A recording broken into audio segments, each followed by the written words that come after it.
Soy la doctora Margarita Fuster, ginecóloga infanto-juvenil. Bueno, y hoy vamos a ver cuál es la patología más frecuente en ginecología infanto-juvenil. Vamos a ver que los motivos más frecuentes dependen de la edad de las niñas y adolescentes que nos consultan, pero generalmente son en las adolescentes alteraciones en el ciclo menstrual, la vulvovaginitis también y la patología de la glándula mamaria. Entonces vamos a ir desarrollando cada uno de los tres motivos más importantes de consultas. Vayamos a primero las alteraciones menstruales. Nosotros sabemos que la menstruación es la disgregación del endometrio en estado progestacional, que dura alrededor de 3 a 5 días y se repite cada 4 semanas, mientras que sabemos también que las alteraciones menstruales pueden ser en cuanto al ritmo y la cantidad de sangre menstrual. Lo primero que tenemos que preguntarnos, ¿es la adolescencia un sinónimo de alteraciones menstruales?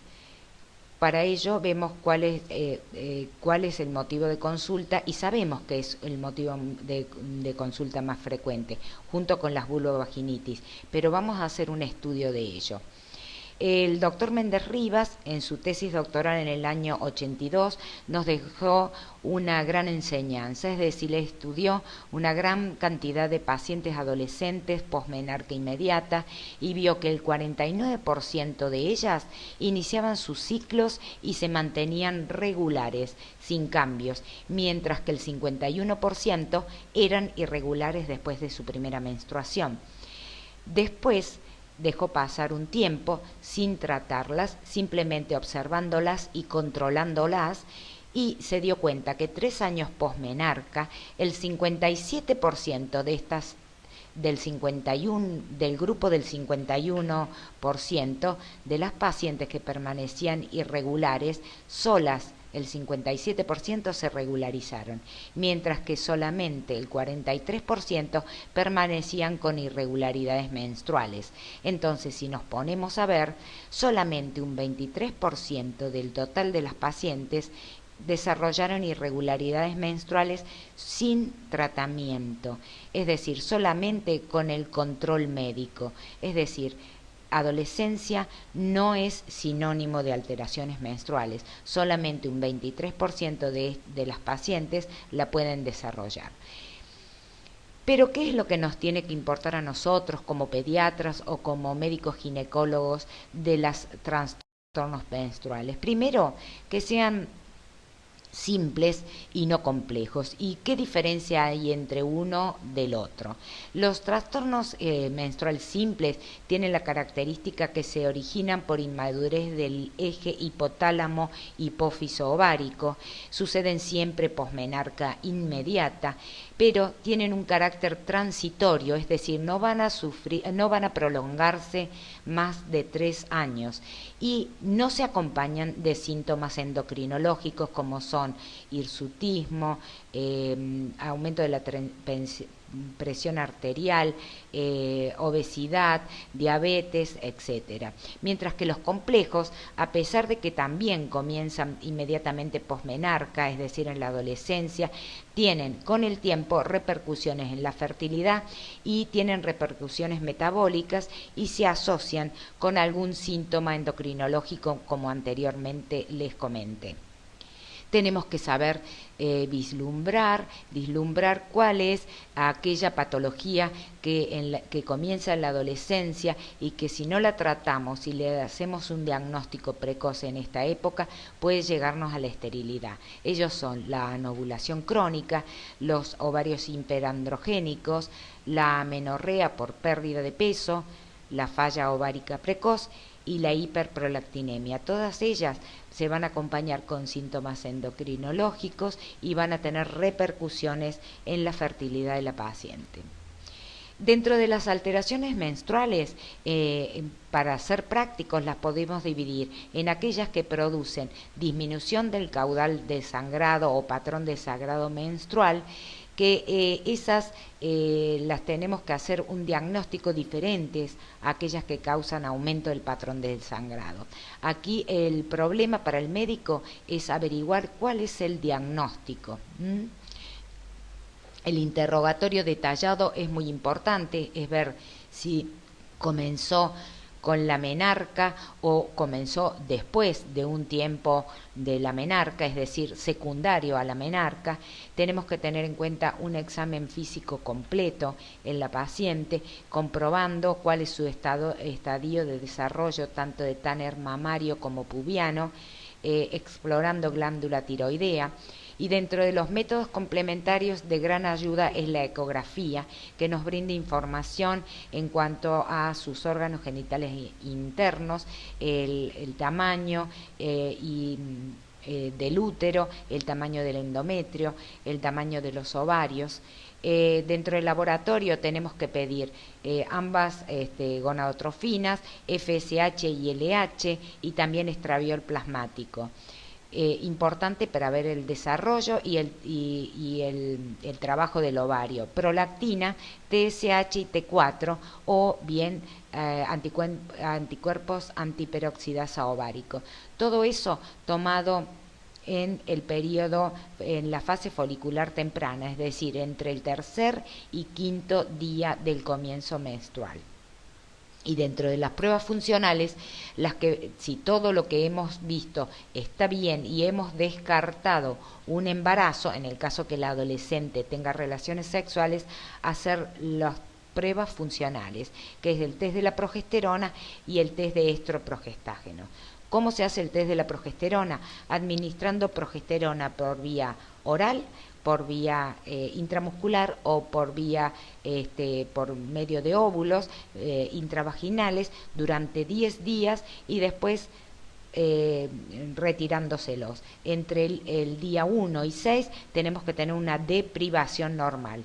Si tenemos un test de la progesterona positiva, quiere decir que hay una buena respuesta al estrógeno, que el ovario produce estrógeno y que la segunda fase que hemos hecho nosotros, digamos medicamentosa, tiene buen resultado y por lo tanto el test de progesterona es positivo. Si el test de progesterona es negativo, podemos volver a repetirlo a los 15 días. Y si es negativo nuevamente, hacer sí el test de estroprogestágenos, que es la administración por vía intramuscular o por vía oral de ambas gonadotrofinas en forma hormonal. Y puede ser una cajita de anticonceptivos hormonales orales.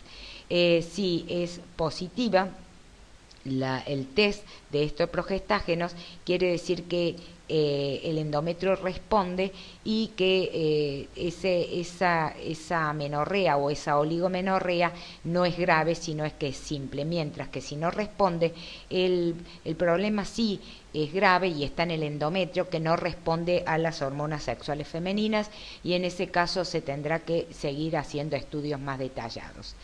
En cuanto a las alteraciones en más, son aquellas que producen el aumento del patrón de sangrado y tanto la adolescente como su madre y su familia están preocupados. ¿Por qué? Porque pueden anemizar a la paciente y vienen realmente preocupados. Acordémonos aquí también que para nosotros lo más importante es encontrar el diagnóstico, mientras que para la madre lo más importante es que lo tratemos. Nosotros vamos a tratar después de encontrar el diagnóstico, nunca antes. El interrogatorio detallado es imperativo, buscando alguna causa del sangrado en más a nivel general, como por ejemplo petequias, hematomas, hemorragias en las mucosas, etcétera, que nos puedan hacer pensar de algún problema generalizado o general del organismo y no solamente ginecológico. Recordemos que muchas veces los linfomas se manifiestan como primer síntoma en la menarca, con la pérdida de sangre profusa, alteraciones menstruales en más, y cuando vamos a estudiar a la paciente encontramos una enfermedad así como un linfoma o una leucemia. El examen físico completo, como les había dicho, mediante la búsqueda de hematomas, petequias en las mucosas, y dentro del laboratorio tenemos que pedir 3 simples estudios, además del citológico completo, que es el coagulograma, es decir, APP, KPTT, recuento de plaquetas, que nos van a guiar si esa paciente tiene alguna alteración en los factores de coagulación. Por supuesto, la ecografía va a sernos sumamente útil también, que lo mismo que en las alteraciones menstruales en menos. Bueno, a partir del año 2011, la Federación Internacional de Ginecología y Obstetricia propuso el nombre de sangrado uterino anormal a todas aquellas desviación del patrón de sangrado menstrual normal en una mujer que va desde la adolescencia hasta la menopausia, es decir, no incluye la niñez ni la posmenopausia, es decir, el sangrado uterino anormal se constata siempre que el ovario sea funcionante. Tenemos que descartar toda esta terminología que normalmente veníamos utilizando, sangrado uterino disfuncional o hemorragia disfuncional de la adolescente, que no es de causa orgánica sino disfuncional, menorragia, metrorragia, hipermenorrea, hipomenorrea, menometrorragia, polimenorrea, oligomenorrea y epimenorrea. Todas ellas se descartan teniendo otros términos a utilizar que no los vamos a dar hoy todos porque se haría muy prolongada la charla, pero es importante saberlo. Entonces, saber que el sangrado uterino anormal se da solamente en la etapa reproductiva y lo vamos a clasificar de la siguiente manera. La causa de producción es pólipos, adenomiosis, leiomiomas, causas de malignidad como hiperplasia o cáncer, coagulopatías, ovulación, causas pendientes de la ovulación, por causa del endometrio, por causas iatrogénicas y otras no clasificadas. Esto es bastante complejo. Podemos ver aquí arriba una especie de mnemotecnia que nosotros utilizamos, que es primero la palma de la mano o PALM, que es la abreviatura de los pólipos, adenomiosis, leiomioma y malignidad, y el COIN, que en inglés significa moneda, que son las causas de coagulopatía, de causa ovulatoria, de origen endometrial, la causa iatrogénica y las causas indeterminadas. Pasamos al segundo motivo de consulta más frecuente de las adolescentes y las niñas, que es la vulvovaginitis. Y en este caso vamos a ver, importante que sepamos cuál es la flora habitual vaginal normal. Sabemos que está compuesta por gérmenes aerobios y por gérmenes anaerobios. Dentro de los aerobios, los que ustedes ven aquí, está Staphylococcus epidermidis, Enterococcus, Escherichia coli, Lactobacillus y Streptococcus viridans. Ellos, muchos, provienen de la zona anogenital y anal. Y dentro de los anaerobios, Peptococcus, Peptostreptococcus, la Veillonella, los bacteroides y el Propionibacterium. Entre otros están el Proteus y las Pseudomonas. Y aquí abajo está en rojo la Cándida. La Cándida está presente en alrededor del 15 al 20% de la flora habitual vaginal de muchas pacientes, simplemente por contigüidad próxima a los márgenes anales. Cándida está presente muy frecuentemente dentro de la flora habitual. Cuando se produce la vulvovaginitis, cuando hay una alteración en esa homeostasis vaginal, que normalmente tiene un pH ácido, siempre y cuando tengamos desde la adolescencia hasta la menopausia, el pH vaginal es bajo, es ácido, alrededor de 4.5, y esto se debe a que la presencia de los estrógenos del ovario estimulan la actividad de las células intermedias, produciéndose glucógeno a nivel de las células intermedias. Este glucógeno se transforma en ácido láctico debido a la presencia de los lactobacilos que ustedes ven aquí, que son bacilos en forma de cigarro finitos, que son los, por así decir, los policías de la vagina, que hacen que durante la fase de madurez ovárica, que va desde desde la menarca hasta la menopausia, esa vagina sea ácida y responda a todos los gérmenes agresivos del exterior, incluso a los que están produciendo la flora habitual. No sucede lo mismo en la niña premenárquica y en la mujer posmenopáusica, en donde sus vaginas son mucho menos ácidas, son alcalinas y tienen mucho más facilidad de tener vulvovaginitis a multigermen, es decir, a varios gérmenes a la vez. El efecto de la mucosa vaginal ácida también tiene mucho que ver con la presencia de Candida albicans. Candida albicans, para desarrollarse, necesita un espacio, un medio ácido, que siempre lo tiene desde desde la menarca hasta la posmenopausia. Vamos a dividir la vulvovaginitis de acuerdo a su etiología en inespecífica, específica, de acuerdo a los gérmenes que la produzcan. La vulvovaginitis inespecífica es aquella producida a no uno solo, sino varios gérmenes a la vez, es multifactorial y engloba varios gérmenes a la vez. La específica también, pero predomina un germen a la vez y es mucho más frecuente en las adolescentes que han iniciado relaciones sexuales. La vulvovaginitis por cuerpo extraño, mucho más frecuente en las niñas, y el cuerpo extraño más frecuente es el papel higiénico en trocitos, que durante maniobras de autoconocimiento o bien masturbatorias las niñas introducen dentro de su vagina. Estas son vulvovaginitis muy incómodas, que son recidivantes y que responden a un tratamiento médico inicial, pero nuevamente vuelven a generarse por la presencia de este cuerpo extraño. Muchas veces son muy incómodas y son purulentas, y realmente son un motivo de consulta muy frecuente por la madre y por parte de la niña. La vulvovaginitis alérgica, que sucede en las niñas por utilizar, muchas veces tienen un patrón alérgico que basal esas niñas, y utilizan ropa sintética, ropa interior sintética, por haberse colocado cremas especiales que le generan una reacción alérgica. Y la vulvovaginitis recurrente, de las cuales la más frecuente es la presencia de Candida albicans.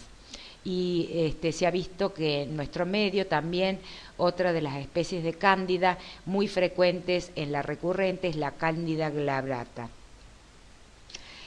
En las niñas prepúberes dijimos que la mayoría de las veces es la inespecífica, es decir, a multigermen, es un problema ginecológico muy común en las niñas, trae problemas físicos y emocionales también en su mamá, tiene alto costo económico porque muchas veces van de médico en médico, es una patología molesta y que le tiene bastante incómoda tanto a la niña como a la mamá.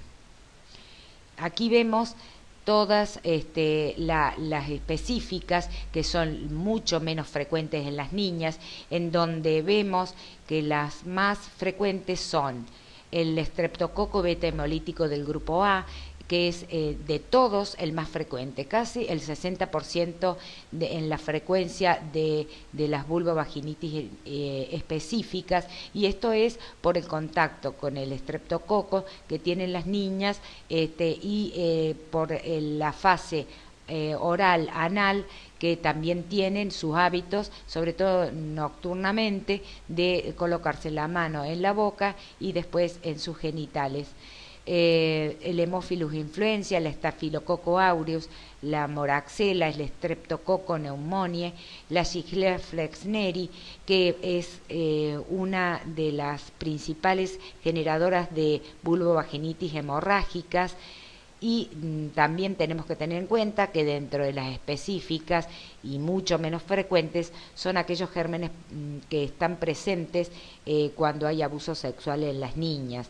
Investigar Neisseria, tricomonas, clamidia y la presencia de HPV o herpes virus. Después, como específicas tenemos cuerpo extraño, los oxiuros, también tenemos que tenerlos en cuenta, enfermedades generalizadas, como por ejemplo una alergia, y las dermatitis que ya hemos hablado. Mientras que las pospuberales son mucho más frecuentes, estas últimas, las específicas, y ahí sí entran también todas aquellas que están formando parte de las infecciones de transmisión sexual cuando han comenzado a tener relaciones sexuales, la Neisseria, la clamidia, tricomonas, Gardnerella y el HPV y herpes virus. También tenemos que tener en cuenta la presencia de la candidiasis y, como último, a diferencia de las niñas, el estreptococo beta hemolítico y la Shigella, las que dan las específicas. ¿Qué tenemos que tener en cuenta en el examen físico? Primero tenemos que hacer un examen físico general en la paciente, investigar la presencia, supongamos, de alergia o en el resto de su organismo, y una inspección general tanto de los labios mayores y menores, la presencia de sinequias, la presencia de fusión de labios menores en las niñas pequeñas, cómo está el introito, cómo está el himen, la presencia de algunas alteraciones en la uretra y el periano por la presencia de los oxiurus. Aquí ustedes tienen una presencia de una vulvovaginitis generalizada por alergia. ¿Cómo vamos a recolectar la muestra?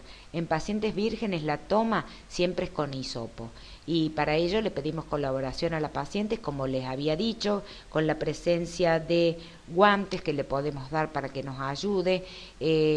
Tomamos muestra y lo ponemos en un vidrio disecado y otro en un tubo de ensayo con ya sea solución fisiológica, y lo remitimos rápidamente al laboratorio. Rápidamente significa no más de 1 hora y ya que esté en el laboratorio. Bueno, la toma cuando las pacientes han iniciado relaciones sexuales.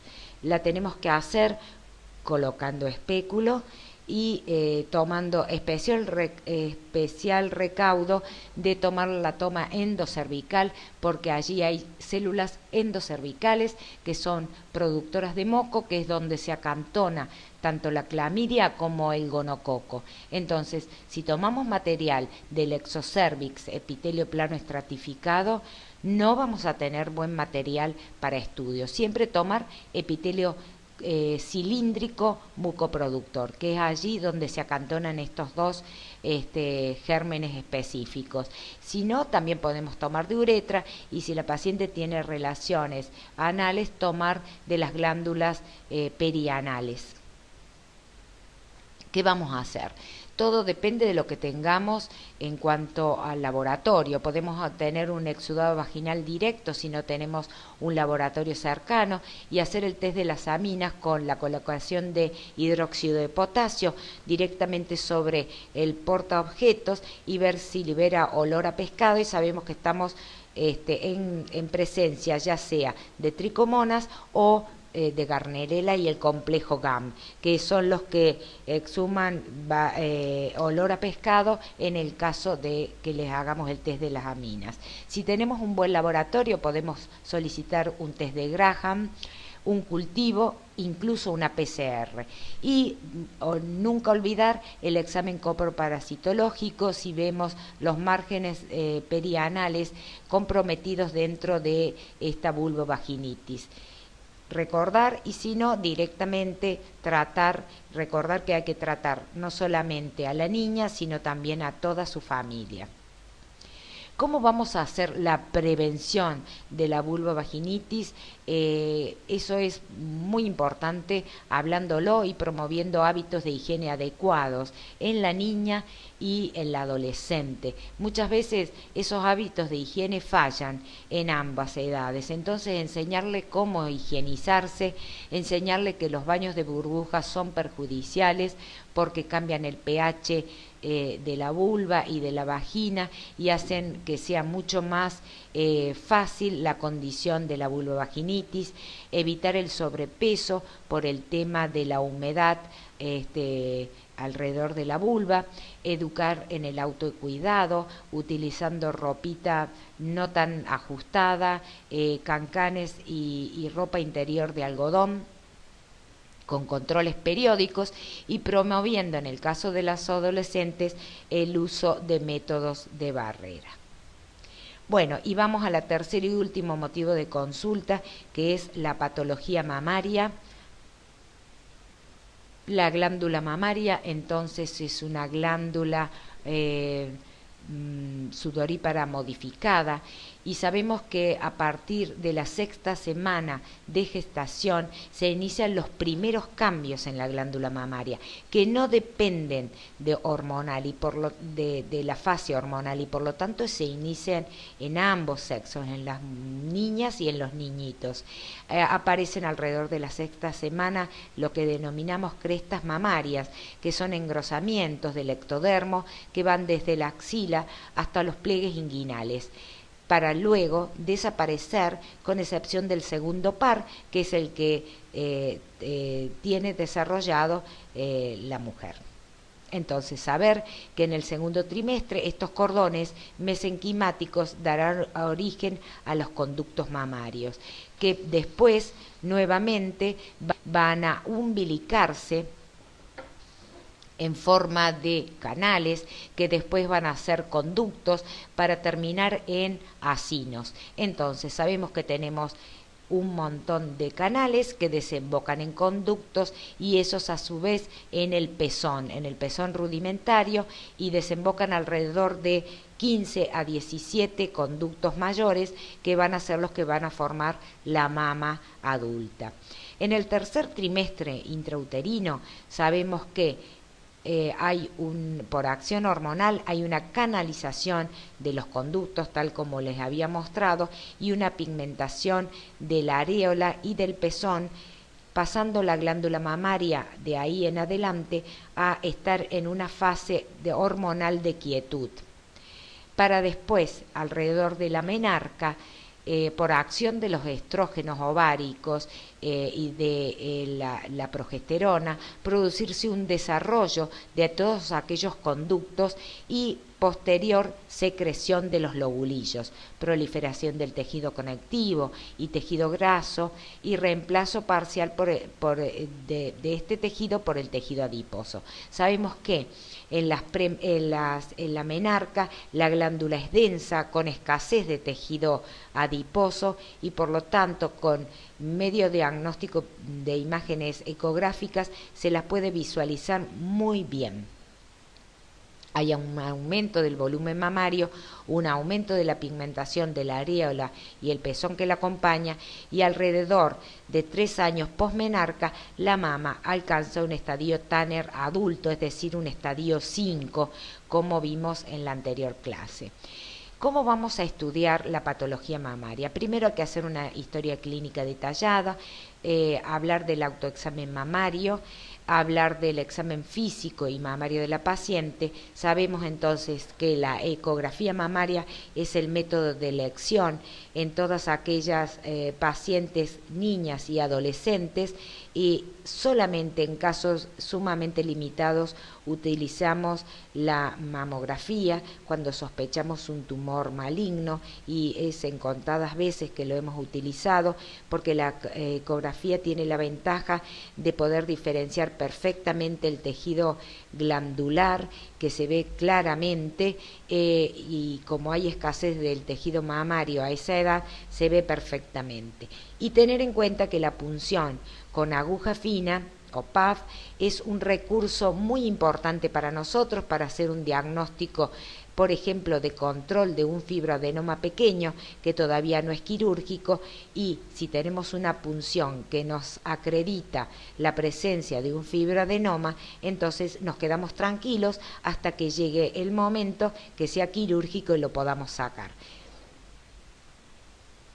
Dentro de los trastornos del desarrollo y crecimiento mamario, los podemos dividir en congénitos y también adquiridos. Los congénitos, como la mastia, la hipomastia, la atelia o falta de pezón, la politelia o aumento del número de cantidad de pezones, la polimastia y las alteraciones del pezón, son muy frecuentes en pacientes. Generalmente no tienen repercusiones en su salud sexual y reproductiva y tampoco en su salud mental, y si lo hicieran, bueno, son fácilmente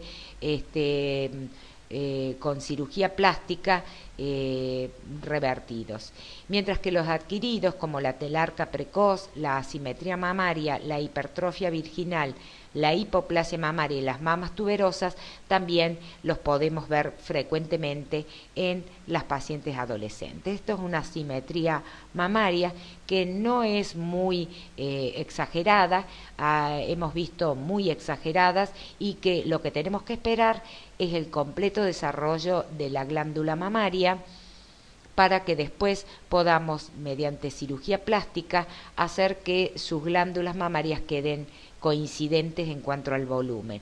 Es importante saber que la asimetría mamaria se da por una falta de receptores a los estrógenos del tejido glandular, o bien por una escasa respuesta a estos receptores, es decir, pueden estar presentes pero no tener respuesta en cuanto a las hormonas ováricas, mientras que de la mama colateral sí los tenemos. Vamos a hablar del síndrome de Pollard o amastia, que se caracteriza por varias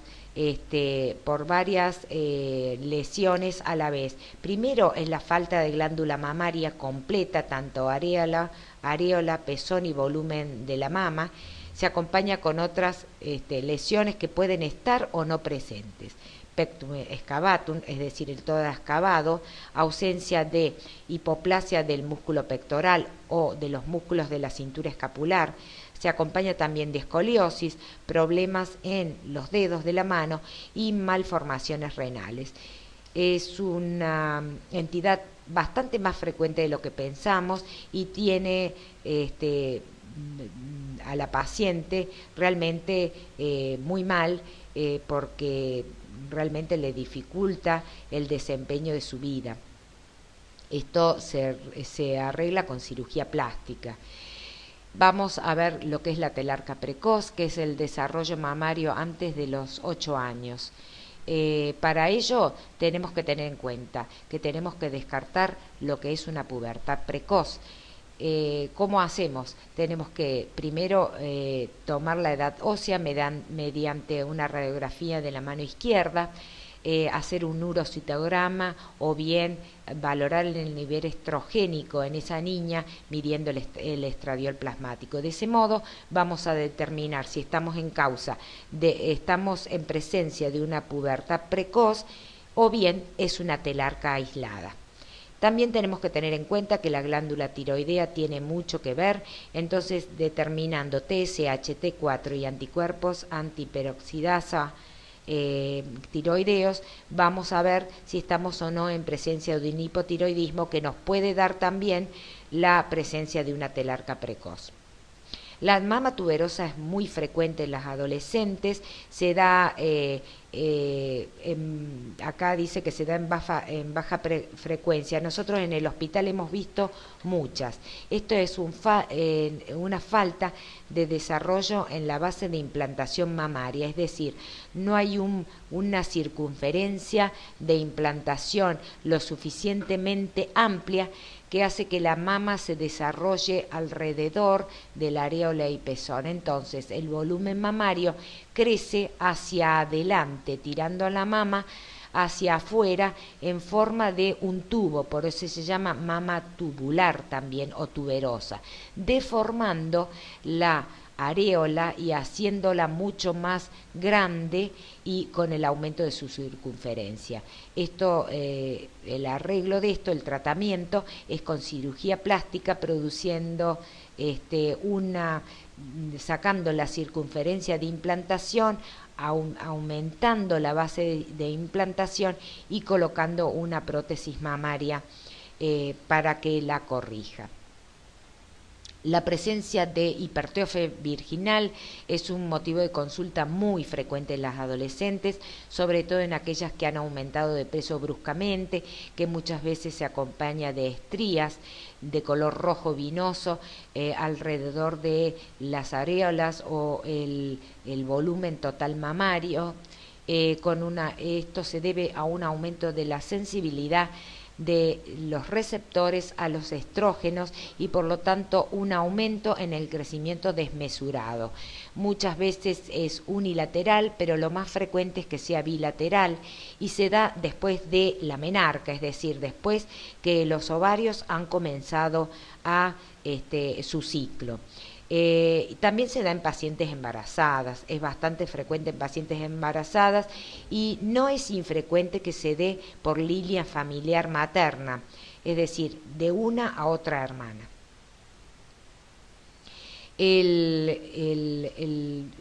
Por supuesto que la cirugía plástica reconstructiva es la solución al tratamiento de estas pacientes y tenemos que recordar en el momento de nosotros aconsejarles cirugía que puede volverse a repetir nuevamente el aumento de sensibilidad al tejido mamario, es decir, que las pacientes operadas tengan que ser reoperadas una o dos veces porque el aumento de la sensibilidad de los receptores a los estrógenos continúa en el escaso remanente que se ha quedado en la glándula mamaria. Por lo tanto, es importante que lo dejemos claro para la paciente. La mastopatía fibroquística sabemos que es que ha recibido un montón de nombres como displasia mamaria y otras, AMDI, es una exacerbación de un proceso fisiológico en la mama, en donde hay una formación de micro y macroquistes con la presencia también de adenosis y de hiperplasia epitelial discreta que hace que alrededor del premenstruo la mama se torne nodular, dolorosa, edematosa y sea un motivo de consulta de incomodidad por parte de la paciente. Pero al contrario de lo que podemos pensar, es muy frecuente alrededor de los 40 a 50 años y es bastante infrecuente entre los 11 a 20 años. Rara vez nos encontramos con una mastopatía fibroquística verdadera y sí con la presencia de otras entidades como son el fibroadenoma mamario. El fibroadenoma mamario es el tumor mamario más frecuente en la adolescencia, por lejos, a todo el resto que le sigue. Sabemos que es un tumor bifásico, es decir, que está formado por epitelio y por estroma. Tiene un crecimiento lento, indoloro, es un tumor bien circunscripto, aunque a veces puede estar polilobulado y tiene una superficie nacarada. Cuando uno lo palpa, se escapa entre los dedos haciendo lo que nosotros denominamos el signo del ratón. No está adherido a planos superficiales ni tampoco planos profundos. Muchas veces es único y grande, pero muchas veces también es múltiple, por lo tanto la paciente que tiene 2 o 3 le tenemos que avisar que aún después de la cirugía puede ser recidivante porque su mama es formadora de fibroadenomas.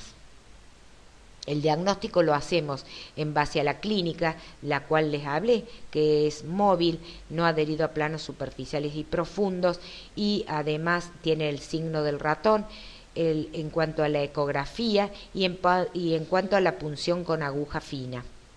La ecografía, el fibroadenoma es un tumor bien neto, con la superficie neta y que es hipoecogénico, ¿sí?, salvo que tenga áreas de hemorragia en su interior. el tratamiento del fibroadenoma mamario es siempre quirúrgico. El tema es llegar a un tamaño que sea quirúrgico. Muchas veces pacientes adolescentes tienen múltiples fibroadenomas en la mama, todos menores de 1 centímetro, y el médico tiene reticencia a operarlos hasta que no adquieran un tamaño mayor. Entonces, si nosotros hacemos punción por aguja fina y hacemos un diagnóstico de seguridad de que es un fibroadenoma y no otra cosa, podemos esperar al crecimiento y después operarla tranquilamente. Tenemos que conocer que no solamente está el fibroadenoma del adulto, que es el que vemos la mayoría de las veces en la adolescente, sino que también está el fibroadenoma gigante juvenil o tumor de Ewing, más conocido, que es muy frecuente en la raza negra, no en la raza blanca, que es un fibroadenoma, pero se caracteriza por tener un rápido crecimiento expansivo con un componente estromático e hipercelular mucho más denso que el fibroadenoma que vemos normalmente, que es el fibroadenoma del adulto, que no tiene atipía y que tenemos que hacer, por sus características de crecimiento, un diagnóstico diferencial con el tumor filodes.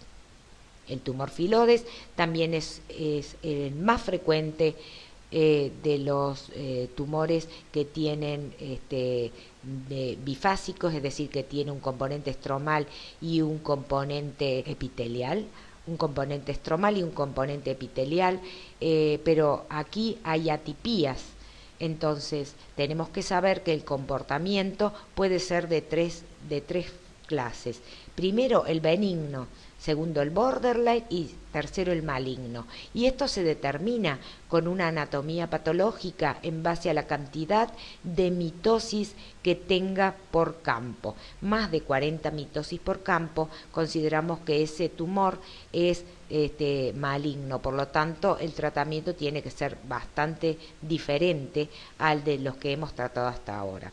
Es un tumor duro, móvil, que generalmente avanza dando áreas quísticas de necrosis, a veces es sólido, tiene áreas comprometidas quísticas y necróticas, por lo tanto llega a ser prácticamente invasor, adelgazando la piel y haciendo petequias y hemorragias y deformando la piel de la mama. El tratamiento siempre es quirúrgico, siempre tener en cuenta que tenemos que tener un margen de 2 centímetros de tejido sano, porque es muy frecuente la recurrencia, alrededor del 20% de los casos. Aquí lo vemos, bastante deformando la piel y la glándula mamaria en general, ¿no? Y vamos a ver qué es la presencia de los tumores mamarios en la niña y adolescentes. Gracias a Dios, el cáncer de mama es muy infrecuente en esta edad, en el caso de las niñas y adolescentes. Generalmente la presencia de tumores primarios es muy difícil, es muy raro, sí secundario a linfomas, a leucemia, a la presencia de sarcomas o rhabdomiosarcomas. Que tengamos un tumor primario de mama es muy raro. Siempre la variedad de los tumores primarios mamarios es la variedad ductal infiltrante dentro del lobulillar, del carcinoma lobulillar, es ductal infiltrante y se caracteriza por también llamado secretor o juvenil. Es un cáncer de mama primario que se trata exactamente igual que en la mujer adulta y tiene la característica de que no es tan agresivo como en la paciente adulta y que tiene el mismo tratamiento. Muy bien, muchas gracias.